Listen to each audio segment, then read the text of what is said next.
To my channel. ఈరోజు ఏం జరగబోతుందో తెలుసుకుందామా? ఇంకా ఎపిసోడ్లోకి వెళ్ళిపోతే పారిజాతమైతే ఇక జ్యోత్స్నని, చూడు జ్యోత్స్న, నీ బుద్ధి మార్చుకుంటే ఈ కోట్ల ఆస్తి నీకు సొంతం అవుతుంది, లేదంటే నువ్వే జైల్లో చిప్పకూడు తింటావేమోనని నాకు భయంగా ఉంది అని అనగానే, గ్రాని ఎందుకలా మాట్లాడుతున్నావు? అవుని, నువ్వు ఆ దీపం మీద శౌర్య మీద అటాక్ చేసింది నేనే అని నేను చెప్పినప్పటి నుంచి రాత్రి నాకు నిద్ర కూడా పట్టలేదు. ఇలాంటి పని మీ తాతకి కానీ మీ అమ్మకి కానీ తెలిస్తే నిన్ను అసలు వదిలిపెట్టరు. ఆ విషయం నీకు అర్థమవుతుందా? వాళ్ళకెలా తెలుస్తుంది? దీప ఆధారం తెస్తానని చెప్పింది కదా, అంత సీన్ లేదు. దీప గురించి నాకు బాగా తెలుసు. ఒకవేళ దీప దగ్గర ఆధారం ఉన్నా దీప ఖచ్చితంగా ఇక్కడికి రాదు. ఎలా చెప్తున్నావే? ఎందుకంటే దీప చాలా ఎమోషనల్. ఖచ్చితంగా దీప ఆధారం ఉన్నా ఇక్కడికి తీసుకురాదు. తీసుకొస్తే ఈ రెండు కుటుంబాలు ఇంకా దూరం అవుతాయని దీపకి బాగా తెలుసు. అందుకే ఆధారాలు తీసుకురాదు. నువ్వు అలా చెప్తూ ఉండు, ఏదో ఒక రోజు ఆ దీప మంచితనమే నీ కొంప ముంచిద్ది. అప్పుడు ఆ దీప నోరు తెరిచి చెప్పనవసరం లేదు. ఇంట్లో వాళ్ళే నీ గురించి నిజం తెలుసుకుంటారు. కానీ ఆ సిచ్యువేషన్ ఎప్పటికీ రాదు. ఎక్కడికి వెళ్తున్నావు ఇప్పుడు? ఇంకెక్కడికి? బావ రెస్టారెంట్కి. ఈ పాటికి దీప అలాగే ఆ చంటిది కార్తీక్తో చెప్పినట్టే, దీపతో చెప్పినట్టే కార్తీక్తో కూడా చెప్పే ఉంటుంది. ఇప్పుడు నువ్వు వాడి కళ్ళ ముందు కనిపిస్తే నిన్ను వాడు కొట్టినా కొడతాడు. అక్కడికి వెళ్ళడం అవసరమా? అవసరమే గ్రాని. బావ కొడతాడో తిడతాడో అని దూరంగా ఉంటే బావ నా మెళ్ళో 3 ముళ్ళు వేస్తాడు. ఏదో ఒక ప్రయత్నం చేయాలి కదా. అందుకే ఒసేయ్, నీకేమైందే? కార్తీక్ అని వాడెమ్మట పిచ్చి పట్టింది అలా తిరుగుతున్నావు. కానీ చివరికి నీకు ఏం మిగిలింది? ఏది మిగలేదు. అందుకే మీ తాత చూసిన సంబంధం చేసుకుంటే నీ జీవితం సంతోషంగా ఉంటుంది. నేను చెప్పింది విను గ్రాని. ఈ జో ఎవరి మాట వినదు. జో మాటే అందరూ వినాలి అని అనుకుంటూ జ్యోత్స్న కిందకి వస్తుంది. ఇంతలో అప్పుడే శివనారాయణ, జ్యోత్స్న, నిన్నే పిలుద్దామనుకుంటే నువ్వే వచ్చావా? రా ఇట్రా. ఏంటి తాత? దేని గురించి? ఇదిగో నీ ఫ్రెండ్ గౌతమ్తో నీకు పెళ్లి చేయాలని మేమందరం డిసైడ్ అయ్యాం. ఒకసారి నీ అభిప్రాయం కూడా తెలుసుకుందామని ఒకసారి నిన్ను అడుగుతున్నాను. చూడు జ్యోత్స్న, నీ అభిప్రాయం ఎలాంటిదైనా సరే, ఈ సంబంధం నువ్వు నో చెప్పినా సరే ఇతనితోనే నీ పెళ్లి జరుగుతుంది. తాతగా నీకు ఈ విషయం కూడా చెప్తున్నాను. తాత, నాకు ఎటువంటి ప్రాబ్లం లేదు. మీరే సంబంధం చూసినా నేను పెళ్లి చేసుకుంటాను. అవును తాత, ఇక మీరు నన్ను అడగాల్సిన అవసరం లేదు. నిశ్చితార్థం ఎప్పుడు, పెళ్ళెప్పుడో చెప్తే చాలు అని వెనకాలనే సుమిత్ర, జ్యోత్స్న, నువ్వేనా ఇలా మాట్లాడేది? అవును మమ్మీ, ఇన్ని రోజులు నా మాటలతో నా చేష్టలతో మిమ్మల్ని అందరినీ ఎంత బాధ పెట్టానో అర్థమైంది. అందుకే నా మనసు మార్చుకున్నాను. మీరు చెప్పినట్టే మీరు ఏ సంబంధం చూస్తే ఆ సంబంధానికి నాకు ఓకే, ఎటువంటి ప్రాబ్లం లేదు. ఈ మార్పు నమ్మచ్చా నమ్మకూడదా అని దాస్ అనుకుంటాడు. ఇక పారిజాతం, ఇదేంటిది? ఇది సినిమా చూపిస్తుంది. పైనేమో కార్తీక్ తప్ప ఎవడితో మెళ్ళో తాళి కట్టించుకోను అంది. ఇప్పుడు వాళ్ళ తాత దగ్గరకు వచ్చి మీరు ఏ సంబంధం చూస్తే అతనితో తాళి కట్టించుకుంటాను అంటుంది. పైది నిజమా, కిందది అబద్ధమా? నాకేం అర్థం కావట్లేదే అని పారిజాతం అనుకుంటుంది. ఇక దశరథ, ఎక్కడికో బయలుదేరినట్టున్నా జ్యోత్స్న? రెస్టారెంట్కి. డాడీ, ఈ మధ్య హెల్త్ బాగాలేక 2 డేస్ నుంచి రెస్టారెంట్కి వెళ్ళట్లేదు కదా, చాలా పనులు పెండింగ్ అయిపోయినాయి, అందుకే వెళ్తున్నాను. గ్రేట్, వెళ్ళు జ్యోత్స్న, వెళ్ళి హ్యాపీగా నువ్వు రెస్టారెంట్ పనులు చూసుకో. నీ పెళ్లి పనులన్నీ నేను, మీ నాన్న, మీ అమ్మ చూసుకుంటాం, సరేనా? సరే డాడీ అంటూ ఇక జ్యోత్స్న అక్కడి నుంచి వెళ్ళిపోతుంది. ఇక పారిజాతం అలాగే నా దగ్గరకు వచ్చి, అది కదండి, దాని ప్రవర్తన చూస్తుంటే నాకెందుకో అనుమానంగా ఉంది. దాని మాట నమ్ముకొని మనం మిగతా పనులు చేసుకుంటే మళ్ళీ అది ఏమైనా చేస్తే? ఏయ్, నీ నోరు తెరిస్తే ఎప్పుడు ఇలాంటి మాటలే వస్తాయా? నా మనవరాలు చెప్పిందంటే అది ఖచ్చితంగా జరుగుతుంది. నా మనవరాలు ఏదైనా చెప్పింది అంటే అది చేస్తుంది. ఖచ్చితంగా నాకు నమ్మకం ఉంది. ఇక మనం అన్ని పనులు మొదలు పెట్టచ్చు దశరథ అని అంటాడు. ఇక దశరథ, నాన్న జ్యోత్స్నని గుడ్డిగా నమ్ముతున్నాడు, కానీ జ్యోత్స్న అసలు నిజం తెలిస్తే నాన్న జ్యోత్స్నని చాలా అసహించుకుంటారు అని మనసులో అనుకుంటాడు. ఇంకొక పక్కన దీపా, కార్తీక్ ఇద్దరు కూడా రెస్టారెంట్లో ఉంటారు. ఇక రెస్టారెంట్లో శ్రీధర్ అలాగే కావేరి ఇక ఫుడ్ తింటారు కదా. శ్రీధర్ అయితే, ఫుడ్ చాలా బాగుంది, బిల్లు కూడా బాగానే వేసావే అని అంటూ ఉంటే ఇక కార్తీక్, చూడండి మాస్టారు, మర్చిపోయి బిల్లు పంపించేశాను. నాకు తెలుసులేరా నువ్వు నాకు బిల్లు పంపించమని. నేను అంటుంది నీ గురించి కాదు, మా చిన్నమ్మ గురించి. ఫ్యామిలీ మెంబర్స్ ఎవరైనా నా రెస్టారెంట్కి వస్తే వాళ్ళకి ఫుడ్ ఫ్రీ. అందుకే అందులో సగం బిల్లు నువ్వు కట్టేసే. అబ్బో, నాకు అర్థమైందిలేరా, సగం బిల్లేగా, క్యూఆర్ కోడ్ అందుకో, ఇప్పుడే స్కాన్ చేసేస్తాను అని వెనకాలనే కార్తీక్ ఇంకా క్యూఆర్ కోడ్ పెడతాడు. ఇక శ్రీధర్ ఫోన్ వెతుక్కుంటే ఫోన్ కనిపించదు. కావేరి, నా ఫోన్ కనిపించట్లేదు, మీరు ఇంట్లో మర్చిపోయారండి. ఆ విషయం నువ్వు నాకు ఇంటి దగ్గరే చెప్పాలి కదే. మీరే కావాలని మర్చిపోయారేమో అనుకున్నాను. సరే కానీ నీ ఫోన్ తీసుకొని బిల్లు కట్టేసి. దీపని చాలా అవమానిస్తారా? చెప్తా మీ పని. ఇప్పుడు మిమ్మల్ని వీళ్ళందరి ముందు ఇరికిస్తాను అని కావేరి, అది నా ఫోన్ కూడా మర్చిపోయానండి అని అంటుంది. ఇక శ్రీధర్, ఏంటి నన్ను ఆడేసుకోవడానికి డిసైడ్ అయిపోయినట్టున్నావు? నేనెందుకు ఆడుకుంటానండి? మీరు రెస్టారెంట్కి వెళ్తున్నామని చెప్పలేదుగా, చెప్తే కనీసం బ్యాగ్ అయినా తెచ్చుకునేదాన్ని. మీరే హడావుడిగా నన్ను తీసుకొని వచ్చేశారు అని అనగానే ఇక శ్రీధర్ బిల్లు ఇప్పుడు ఎలా కట్టాలి అని అనుకుంటూ ఉంటే ఇక కార్తీక్, చూడండి మాస్టారు, మా రెస్టారెంట్లో బిల్లు కట్టకపోతే మేము వాళ్ళతో ప్లేట్లని గిన్నెల్ని కడిగిస్తాము. మీరు ఆ పని చేయడానికి సిద్ధంగా ఉండండి. కార్తీక్ బాబు, మీరు ఏం చేస్తున్నారు? దీప, ఇలాంటి వాళ్ళతో ఇలాగే చేయించాలి. అప్పుడే కొంతమంది బుద్ధి మారుతుంది. మాస్టారు, అలా చూస్తున్నారేంటి? ఏంట్రా నన్నే దబాయిస్తున్నావేంటి?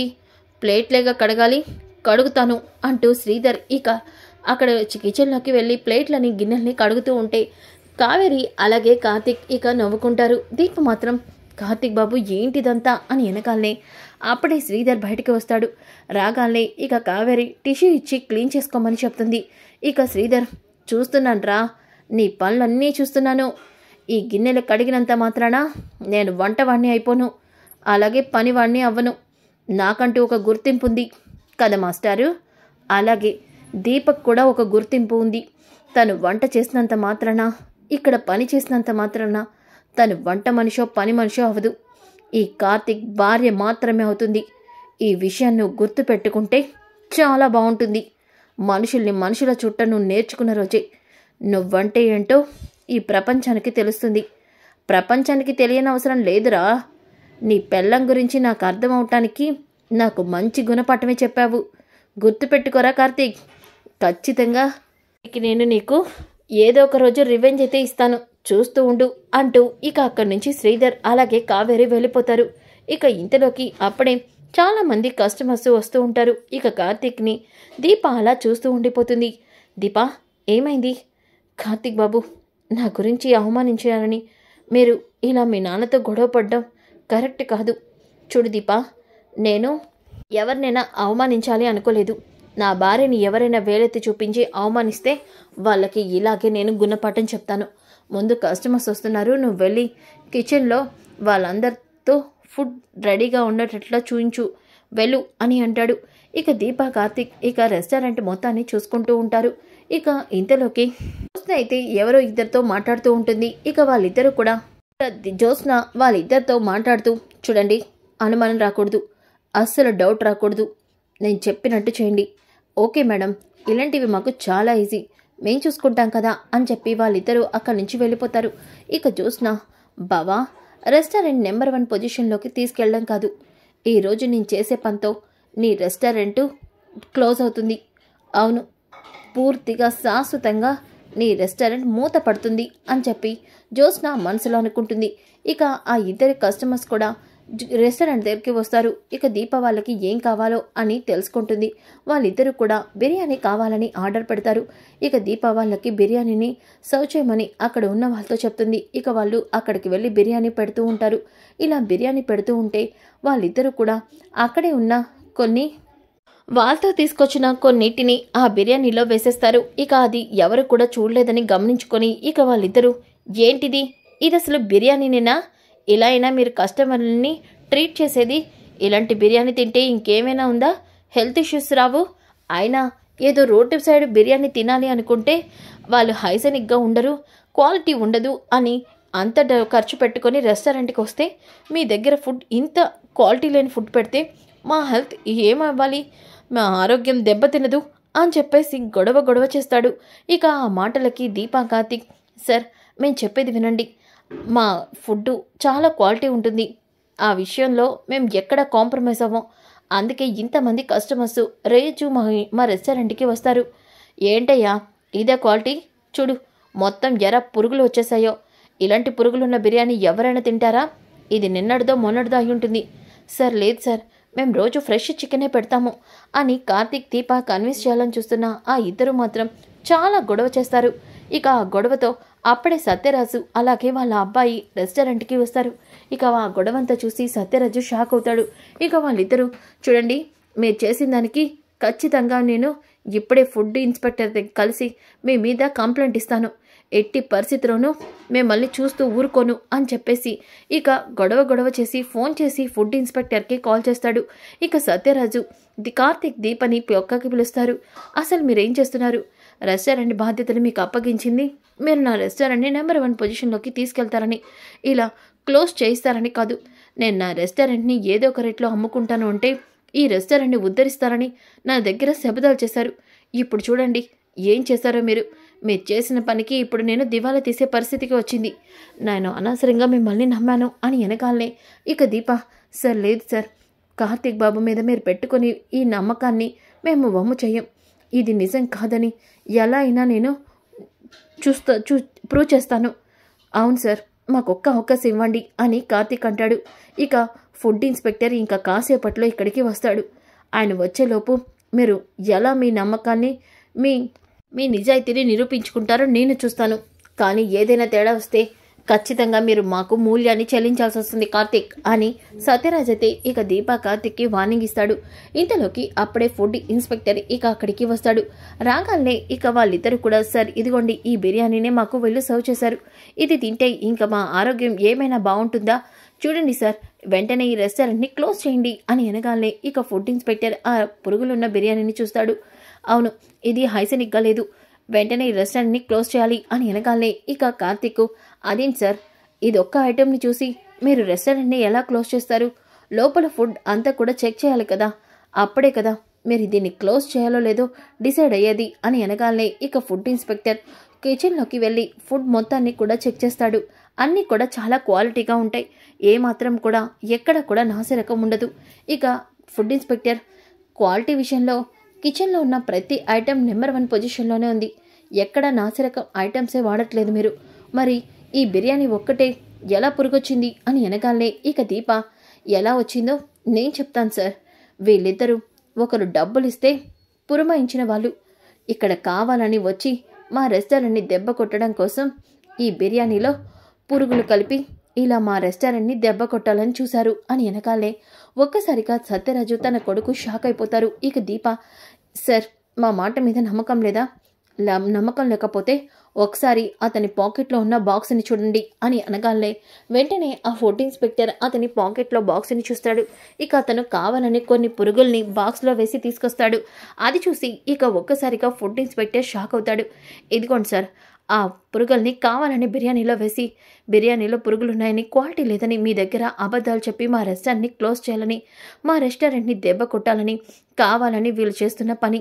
మరి ఈ విషయం మీరు ముందే తెలిస్తే అతన్ని పోలీసులకి అప్పగించవచ్చు కదా, మరి మమ్మల్ని ఎందుకు పిలిచారు? ఎందుకంటే sir, food inspector quality checking చేసి నెంబర్ 1 పొజిషన్లో క్వాలిటీ చెకింగ్ చేసి అది బాగుందని చెప్తేనే వచ్చిన వాళ్ళందరూ కూడా మా మాటల్ని నమ్ముతారు. ఒకవేళ ఇతన్ని నేను పోలీసులకు పట్టించిన ఎక్కడో ఒక మూలన కస్టమర్స్కి మా మీద ఆ నమ్మకం ఉండదు. అందుకనే ఈ నిజం మీ ముందే చెప్పడానికి ఇక్కడ వరకు వెయిట్ చేసాం అని వెనకాలనే ఇక ఫుడ్ ఇన్స్పెక్టర్ వాళ్ళిద్దరిని అరెస్ట్ చేయించి మీది మేము సర్టిఫై చేస్తున్నాం, మీ క్వాలిటీ నెంబర్ 1 అంటూ ఫుడ్ ఇన్స్పెక్టర్ అక్కడే ఇక బిర్యానీ ఆర్డర్ పెట్టుకొని అది తిని మరీ వెళ్తాడు. ఇక కస్టమర్స్ అందరూ గట్టిగా దీపా కార్తీక్కి క్లాప్స్ అయితే కొడతారు. సత్యరాజ్ అదంతా చూసి, సూపర్ కార్తీక్, నేను నమ్మలేకపోతున్నాను మీ ఇద్దరు ఇంత టాలెంటెడ్ అని, నిజంగా గ్రేట్. ఇంతకీ వాళ్ళని ఎవరిక్కడికి పురమాయించుంటారు? సార్, మన కాంపిటేటర్స్ చాలామంది ఉన్నారు, అందులో వీళ్ళిద్దరూ ఎవరో పురమాయించే వాళ్ళు ఉంటారు. మీరు మాకు ఈ రెస్టారెంట్ని అప్పగించారు, ఇది మాది, దీని మీద చిన్న మచ్చ కూడా పడనివ్వం అని కార్తీక్ దీపా చెప్తారు. ఇక సత్యరాజ్ ఆల్ ది బెస్ట్ చెప్పి ఇక అలాగే ఈసారి ఇప్పటి వరకు వచ్చిన ప్రాఫిట్లో 10% తీసుకోండి కార్తీక్, మీ ఖర్చులకి ఉంటాయి అని సత్యరాజ్ అక్కడి నుంచి వెళ్ళిపోతాడు. కార్తీక్ చాలా సంతోషపడతాడు. ఇక దీప కార్తీక్ బాబు, ఈ పని నాకు తెలుసు దీపా, ఇది జోష్నే ఖచ్చితంగా చేయించి ఉంటుంది. జోష్నకి ఇలాగే వదిలేస్తే మనల్ని మనశ్శాంతిగా ఉండనివ్వదు. జోష్నకి గుణపాఠం చెప్పడానికి మనం ఏదో ఒకటి చేయాలి. చేద్దాం కార్తీక్ బాబు. ఈసారి మనం వేసే శిక్ష జోష్నకి జీవితాంతం గుర్తుండిపోయేలా వేద్దాం అని దీప అంటుంది. ఇక ఒక్కసారిగా దాసు స్పృహలోకి వస్తాడు. దాసు రాగాలే దశరథన్నయ్య నా దగ్గరికి వచ్చారు. దశరథన్నయ్యతో నేను జోష్న గురించి చెప్పాలనుకున్నాను, కానీ చెప్పలేకపోయాను. కానీ ఈరోజు దశరథన్నయ్యతో జరిగిందంతా చెప్పాలి. దశరథన్నయ్యని కలవాలి. అవును అంటూ ఫోన్ కోసం వెతుకుతూ ఉంటే అప్పుడే కాశీ అక్కడికి వస్తాడు. నానా, దేనికోసం వెతుకుతున్నారు మీరు? ఏం కావాలి? కాశీ, నేను దశరథన్నయ్యతో మాట్లాడాలి. నువ్వు దశరథన్నయ్యకి ఫోన్ చేసి నాకు ఇస్తావా? నానా, మీకంతా గుర్తుందా? నాకంతా గుర్తుంది. నాకు జరిగిన అన్యాయం గురించి అన్నయ్యతో నేను చెప్పాలి. ఆ కుటుంబానికి జరుగుతున్న ద్రోహం గురించి అన్నయ్యకి తెలియాలి.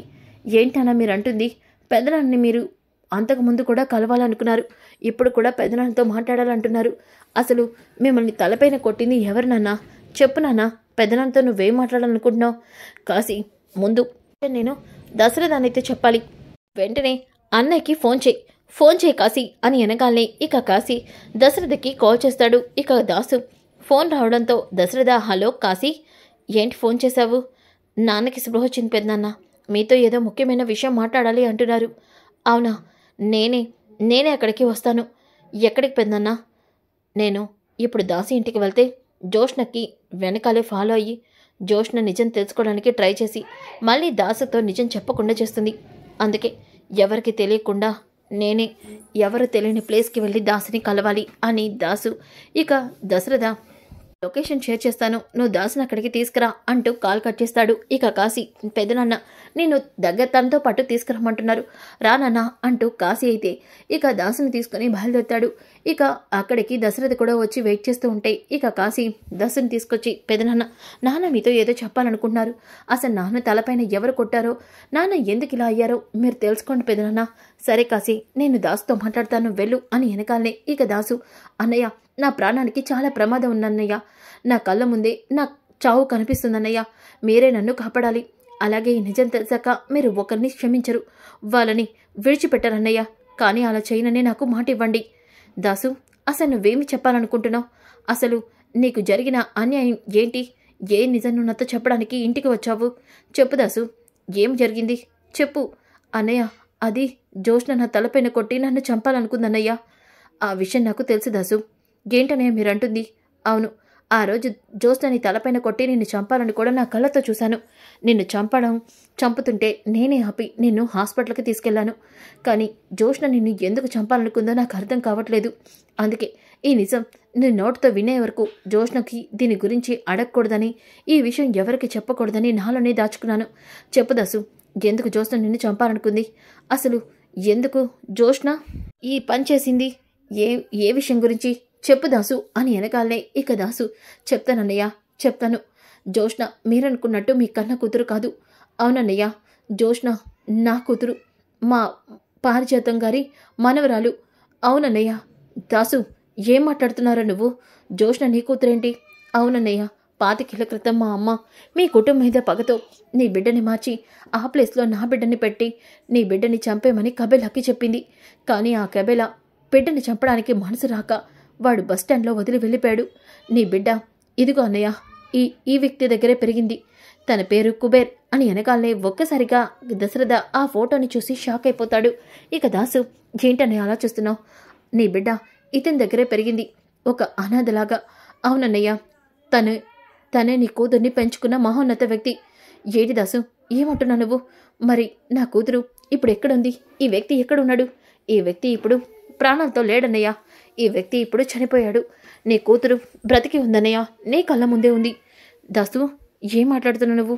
అవునన్నయ్య, నీ కూతురు ఎవరో కాదు, దీపే నీ కూతురు. శివనారాయణ గారి మనవరాలో ఆ ఏకైక వారసురాలు ఎవరో కాదన్నయ్య, దీప అని వెనకాలనే ఒక్కసారిగా దశరథ షాక్ అయిపోతాడు. దాసులు చెప్తుంది నిజమా? దీప నా కన్న కూతురా? అవునన్నయ్య, ఈ నిజం నాకు తెలిసి నీతో చెప్పడానికి వస్తుంటేనే జోష్న ఎక్కడ ఈ నిజం తెలిస్తే తనని ఇంట్లోంచి పంపించేస్తానని నా తలపైన కొట్టి నన్ను చంపాలని చూసింది. అన్నయ్య, ఇప్పుడు దీపని కూడా జోష్న చంపాలనుకుంటుంది. అందుకే వాళ్ళ బ్రతుకు తెరువు మీద దెబ్బ కొట్టింది. ఆ రోజు కారుతో దీపని గుద్దించాలి అనుకుంది. ఇప్పుడు కూడా దీపం మీద ఖచ్చితంగా ఏదో ఒక అటాక్ ప్లాన్ చేస్తుంది. దీపని కూడా నాలాగే చంపాలనుకుంటుంది. అందుకే అన్నయ్య, దీపని నీ కూతుర్ని కాపాడుకుంటావనే ఈ నిజం చెప్పడానికే నేను ఇక్కడి వరకు వచ్చాను. నీ కూతుర్ని కాపాడుకో అన్నయ్య. జోష్న మీరనుకున్నట్టు మంచిది కాదు. జోష్నకి ఎట్టి పరిస్థితిలో ఈ విషయం తెలియకుండా నువ్వే దీపని కాపాడుకోవాలన్నయ్య, కాపాడుకోవాలి అని అంటూ ఉంటే ఒక్కసారిగా దశరథ షాక్ అయిపోతాడు. ఇక కాశీ దాస స్పృహ కోల్పోవడంతో కాశీ దాసం తీసుకుని వెళ్ళిపోతాడు. ఇక దశరథ దీపని తలుచుకుంటూ దీప తన మీద అటాక్ జరిగిన విషయం, దీపని అవమానిస్తున్న విషయం, ఇక శౌర్య ఆరోగ్యం బాగాలేదన్నప్పుడు కూడా ఎవరు హెల్ప్ చేయరు కదా, ఇవన్నీ కూడా తలుచుకొని తనలో తాను దశరథ చాలా బాధపడతాడు. ఇక నా కూతురికి నేను నా చేతులతో అన్యాయం చేశాను. నా కూతురని తెలియక నాన్న దీపని చాలా మాటలో అన్నాడు. దీప ఈరోజు ఇన్ని కష్టాలు అనుభవిస్తుందంటే దానికి కారణం మేము, మా కుటుంబమే. అవును అని ఏడుస్తూ ఇక దశరథ్ అయితే దీప వాళ్ళ ఇంటికి వెళ్తాడు. వెళ్ళేసరికి అక్కడ ఫోటోకి దండ వేసి ఉంటుంది దశరథ కుబేర్ది. ఆ ఫోటో చూసి ఒక్కసారిగా ఇక దశరథ నా కూతుర్ని కాపాడిన మహోన్నత వ్యక్తి ఇతనే లేకపోతే నా కూతురు ఏమైపోయేది అని చెప్పి దశరథ ఇక కుబేర్ చేతికి ఫోటోకి చేతులెత్తి దండం పెడుతూ ఉంటే అప్పుడే దీప మీరేంటండి మా నాన్న ఫోటోకి దండ పెడుతున్నారు అని వెనకాలే ఒక్కసారిగా దశరథ మీ నాన్న ఆ ఫోటోలో ఉన్న ఆయన కాదమ్మా, నేనే. అవునమ్మా దీప, నేనే మీ కన్న తండ్రిని. నాన్న నన్ను ఒక్కసారి పిలువమ్మా అని దశరథ ఇక దీపని అడుగుతున్నట్టు ఒక్కసారిగా దశరథ కలకంటాడు. ఇక దీప ఏంటండి ఏం మాట్లాడరేంటి అని వెనకాలే దశరథ ఇక ఒక్కసారిగా దీప ఈయన మా నాన్న నాకు చిన్నప్పటి నుంచి చాలా బాగా పెంచారు. నా కష్టం తెలియకుండా చూసుకున్నారు. కానీ ఇప్పుడు మా నాన్న మాతో లేరు అని బాధపడుతూ ఉంటే ఇక అప్పుడే అక్కడికి వచ్చి రండి బాబు కూర్చోండి అని అంటుంది. ఇక దీప లోపలికి వెళ్ళి కాఫీ పెడుతూ ఉంటే ఇంతలోకి అనసూయ పిచ్చిదండి, అందుకే తన కన్న తండ్రి కాకపోయినా నా తమ్ముడు దాని కన్న తండ్రి అనుకొని అది వాడిని ఎంతో ప్రేమగా చూసుకుంది. అవును బాబు, నిజానికి మా దీప నా తమ్ముడు కూతురు కాదు. వాడికి ఒకరోజు బస్టాండ్లో దీప దొరికింది. అప్పటి నుంచి వాడు దాన్ని కన్న కూతుర్లా పెంచుకున్నాడు. ఈ విషయాన్ని ఎవరితో చెప్పొద్దని నాతో ఒట్టు వేయించుకున్నాడు. కానీ మా దీప ఎవరో గొప్పింటి బిడ్డే, అందుకే దానికి అంత మంచి బుద్ధి వచ్చింది అని అనసూయ దశరథతో చెప్తుంది. సో ఫ్రెండ్స్, కమింగ్ ఎపిసోడ్ చాలా చాలా ఇంట్రెస్టింగ్గా ఉంటుంది. Don't miss. ఇలా మిస్ అవ్వకుండా ఉండాలంటే వెంటనే మన ఛానల్ని సబ్స్క్రైబ్ చేసుకోండి. Thanks for watching back to my channel. ఈరోజు ఏం జరగబోతుందో తెలుసుకుందామా? ఇంకా ఎపిసోడ్లోకి వెళ్ళిపోతే